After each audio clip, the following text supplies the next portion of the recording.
Hi guys, welcome back to my channel.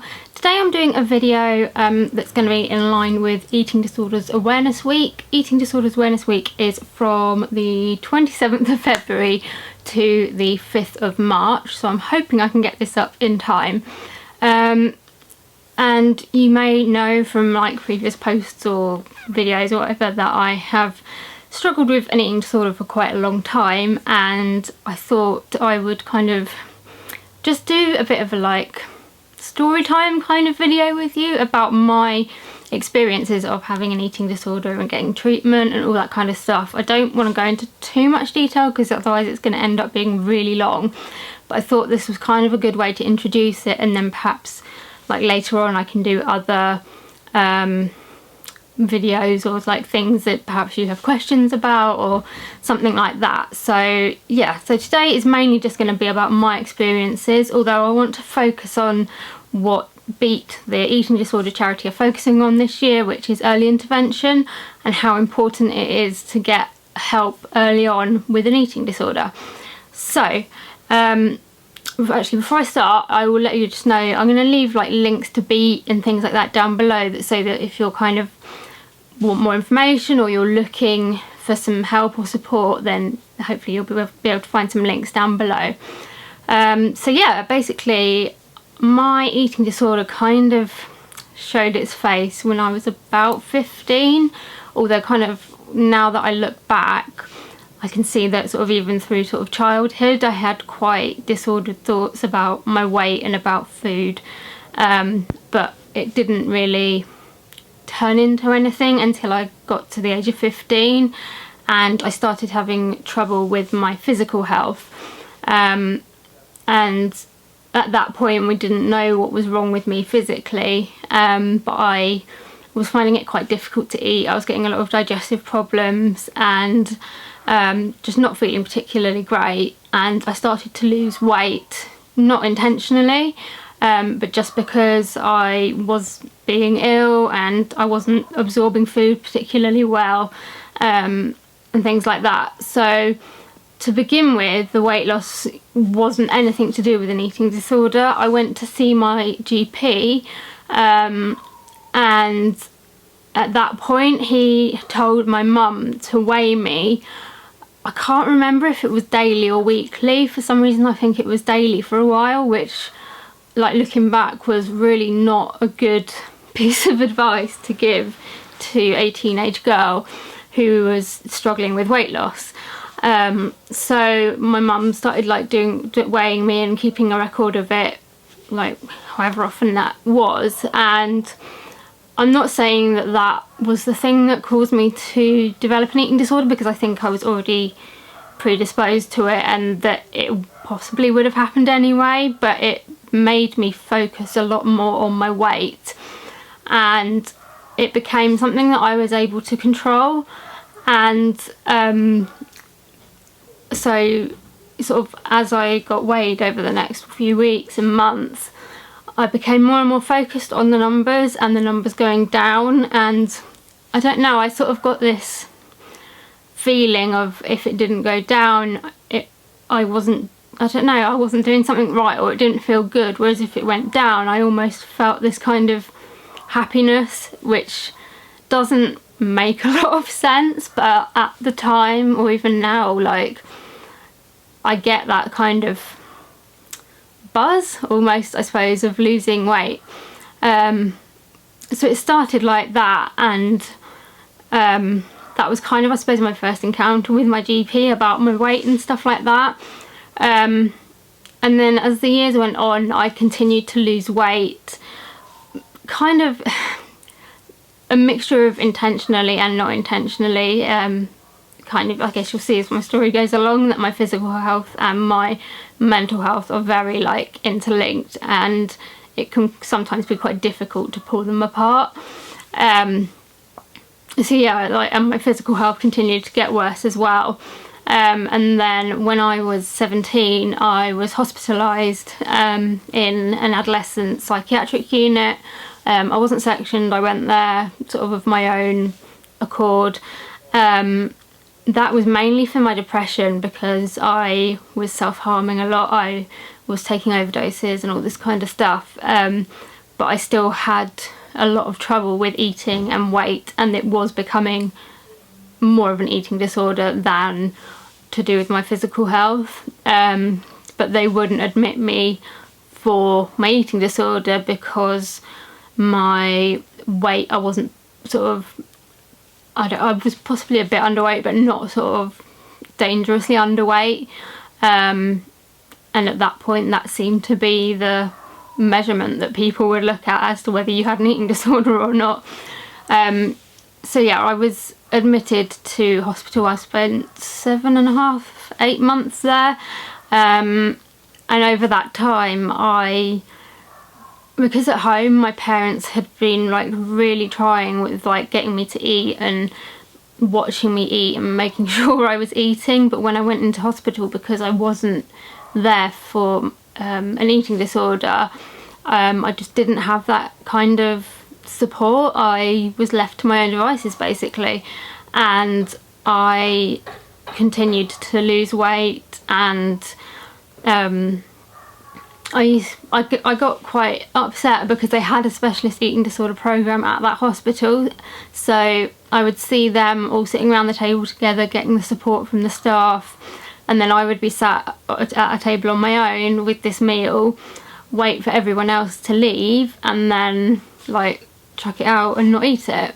And for a long time nobody really noticed and nobody was keeping an eye on my weight, and I got more and more unwell. The only people that kind of realised it were my parents, who kept asking the staff if they would do something about it, and just nothing was being done, which, like, looking back, I wish I'd got the help earlier, and that's the whole thing about the early intervention.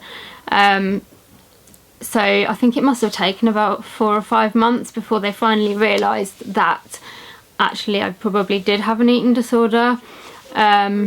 And they moved me on to the eating disorder program, but kind of it was in stages, and I got moved on to like the last stage, so I didn't get a lot of the earlier help that everyone else had got. And they diagnosed me with an eating disorder not otherwise specified, so basically I didn't fit into the box of anorexia and I didn't fit into the box of bulimia, so there's another box basically for everyone else that doesn't fit into those diagnoses.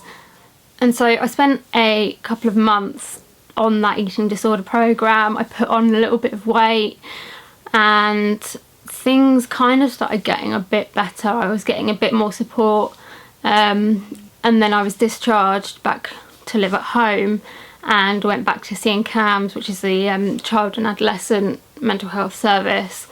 And I did then see a specialist eating disorder nurse in the community, which was helpful because she was keeping an eye on my weight, and we would talk about food and weight and all this kind of stuff. And then I became an adult. I turned 18 and actually it might have been 19, or kind of I moved between my 18th and 19th birthdays to the adult services, and when I did that I pretty much lost any kind of eating disorder support that I'd had.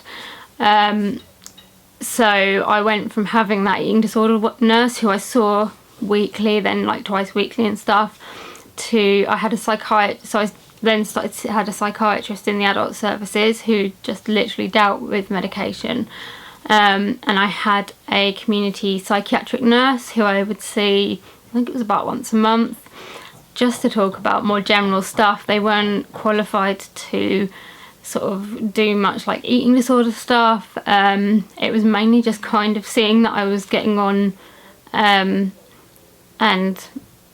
doing okay. So I kind of, I don't know, I was sort of quite up and down. I'd lose some weight, I'd put it back on, but I was kind of managing. And then when I went to university for the first time, when I was 20, 21, can't remember, I was discharged from the mental health service and everything, and for a few years I kind of managed without any of that. I was able to maintain a reasonable weight. I was keeping myself safe. I wasn't really self-harming. Things were generally okay. And then in 2012, my physical health kind of took another turn downhill. I started having a lot more digestive problems. I was sick a lot. I had really bad stomachs. I wasn't able to eat much, and I lost weight pretty quickly. And for a long time I was adamant that it was purely physical. There was nothing psychological about it, and for the most part I think it was, because it started as being physical, and a lot of it was related or is related to the diagnoses that I've been given now for my physical health. But it's never that simple, and because I have this predisposition to having an eating disorder and to having these thoughts about my weight and about food and everything like that, I think it quickly kind of became interlinked again, and my mental health started to deteriorate alongside my physical health. And yeah, it is hard to separate the two, and I don't think you really can, because every time I lost a bit of weight because I was physically unwell, I would get that buzz from my eating disorder, I suppose, telling me that that was a good thing, and then that would then make me want to lose more weight, and it kind of spiraled. And we were pushing to see different doctors and to try and get some some help and advice on what was physically wrong with me, and they did then start suggesting that it was all psychological and that I had all sorts of psychological problems. And I knew that even if there was something psychological there, that there was something physical there as well. And it kind of ended up with me being admitted to just a general hospital for tube feeding, because I just was losing weight too quickly and didn't seem to be able to absorb and take in normal food. So that was pretty scary. I'd never been tube fed before, and having a tube put in is not particularly pleasant. I think I'll always remember it. It wasn't a particularly nice experience. And then I think just the whole experience, because I stayed in hospital with the tube for, must have been about a month or longer, I can't remember. And for a while I was purely tube fed, didn't have anything else. But even then I didn't put on much weight or any weight, which kind of then, now that I look back at it, makes me realise that actually there was a lot physically going on, because if I was being tube fed I wasn't able to get rid of the food anywhere, and still not putting on weight. There was obviously something not right in the first place. But anyway, so I stayed on the tube and had various other tests, sort of cameras looking inside me. I swallowed this big it looked like a massive tablet, and it had a camera inside, and that went through the whole of my digestive system, and they couldn't see anything that looked wrong. They were looking for things like Crohn's and colitis, but nothing, visibly there was nothing wrong. And they kept saying to me, look, there is nothing wrong with you, we think this is all in your head, you're making it up. And I just got more and more upset and anxious and frustrated, because I knew something wasn't right. And things just got pretty bad in the end. They took the tube out and I just gave up and said, I'm not eating, I don't want to live anymore, so what's the point? I did tell them before they took the tube out that I thought I needed some help with my eating disorder, because everything going on had triggered it, and I knew it had triggered it, and at that point I was in the position to ask for help, but they didn't listen. I saw a doctor who told me to just go down to the cafe and have a cupcake and everything would be better,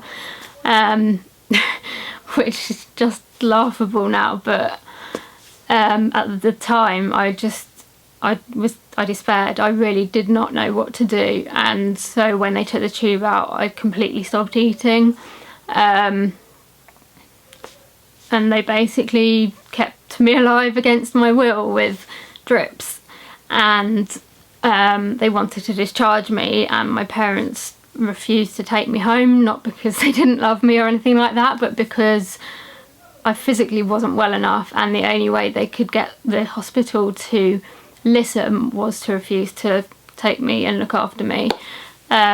So the hospital then had to get in touch with the mental health team again.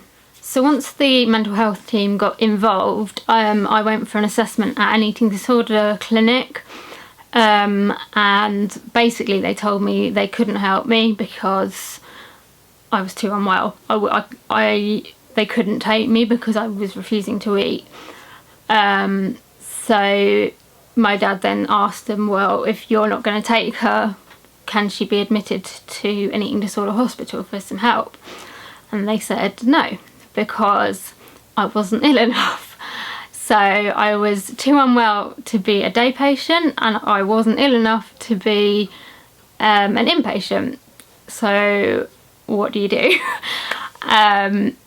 It was just quite ridiculous. Like, where are you meant to go if you can't access either service? So I ended up staying in the general hospital, which was the worst place for me because they couldn't offer the support that I needed, and they weren't happy with me being there because my mental health was very unstable, and they knew that they couldn't keep an eye on me all the time. They couldn't give me what I needed. So the eating disorder hospital gave me a couple of days to see if I could get better, like miraculously on my own, which I didn't. And I went back to them and they sectioned me and admitted me to a general psychiatric hospital with no eating disorder experience at all, which wasn't ideal by any stretch of the imagination. And the only way I managed to stay there, I think, and not get worse and go into an eating disorder hospital was that being sectioned just gave me a bit of a sort of wake-up call, I suppose. And I thought, I've got to do something. I can't carry on like this, otherwise I'm just going to end up in hospital and drips and tubes, and they're not going to let me die, basically. So it was I don't know, it made me think, I suppose. So when I was sectioned and went to that hospital, I started to eat a little bit, and by a little bit I mean a little bit, but just enough to kind of keep me going. And I was basically telling them what they needed to do to support me,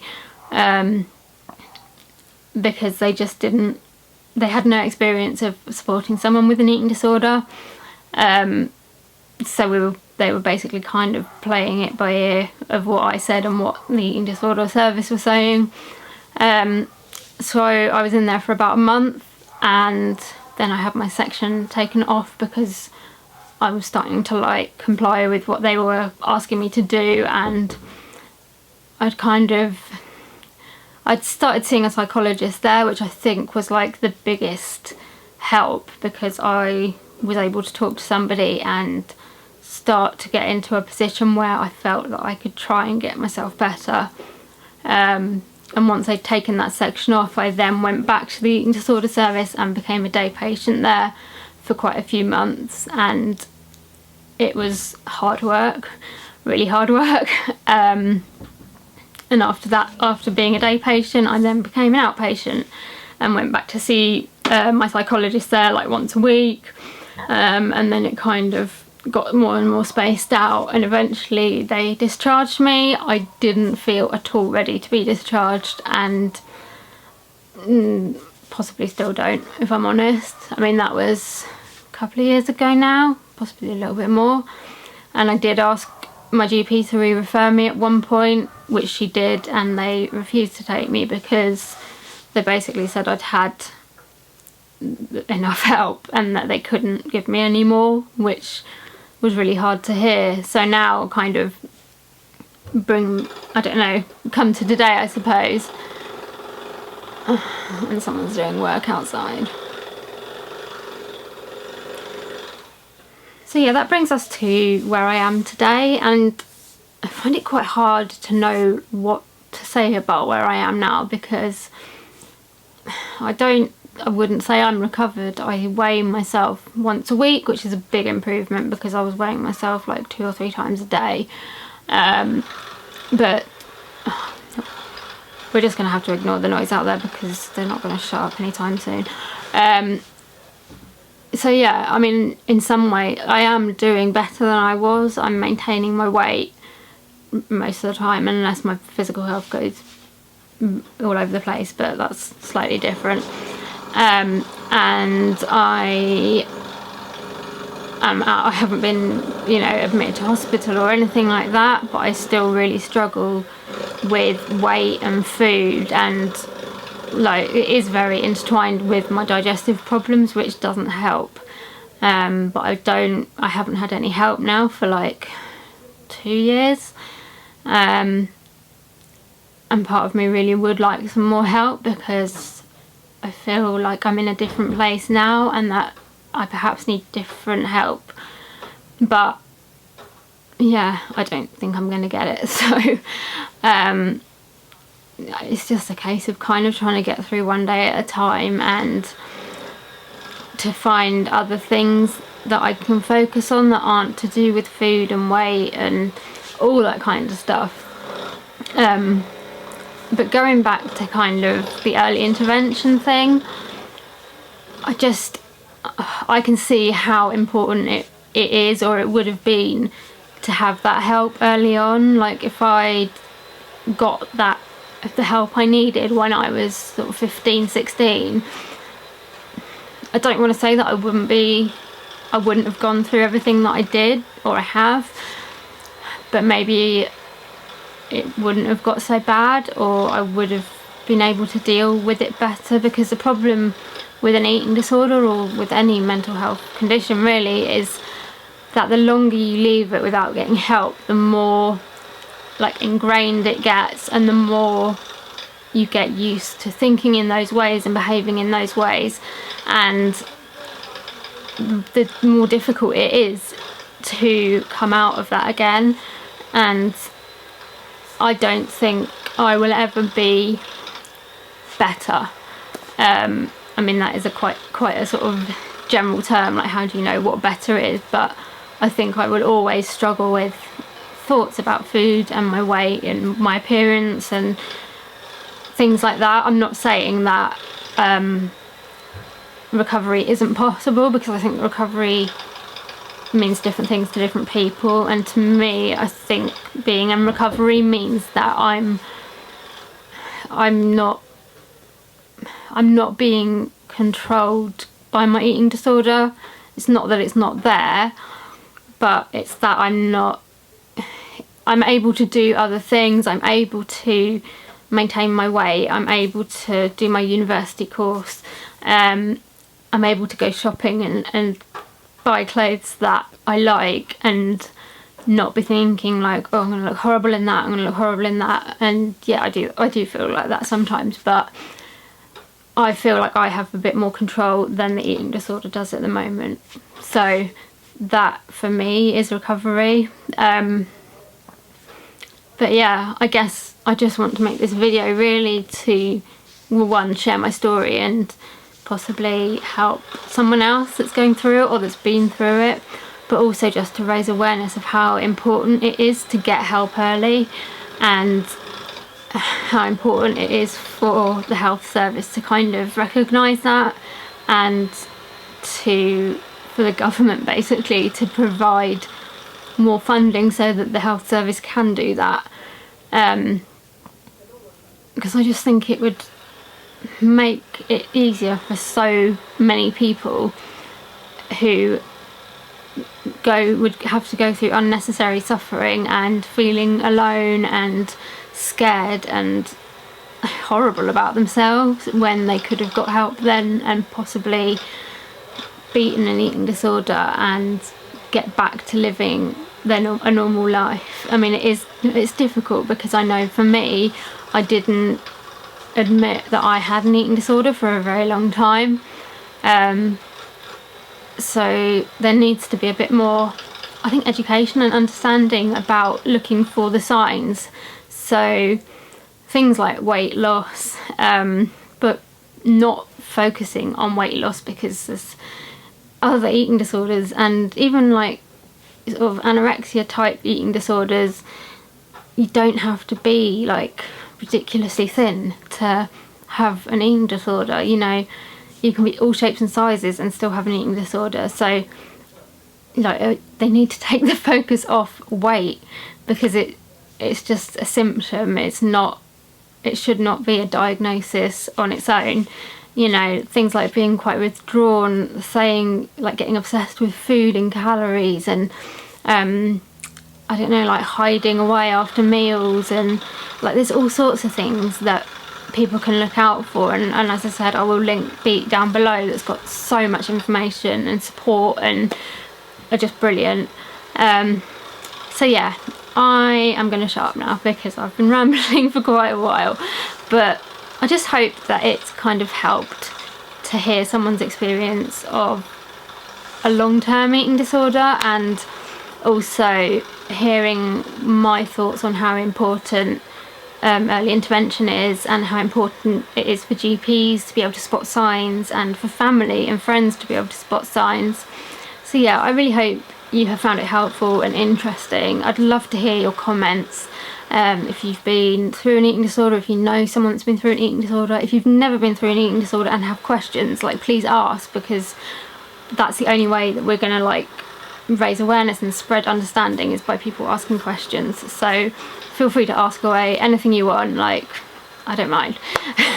So if you have enjoyed this and you'd like to see more of my videos, I'd really appreciate it if you would like and subscribe to my channel. There's also a little bell on my channel. If you press that, you get notifications of when I upload new videos. So if you want to see them as they come out, just click on the little bell and that should do that for you. I really appreciate you watching, and I hope you're all well at the moment, and I will see you all in another video very soon. Bye!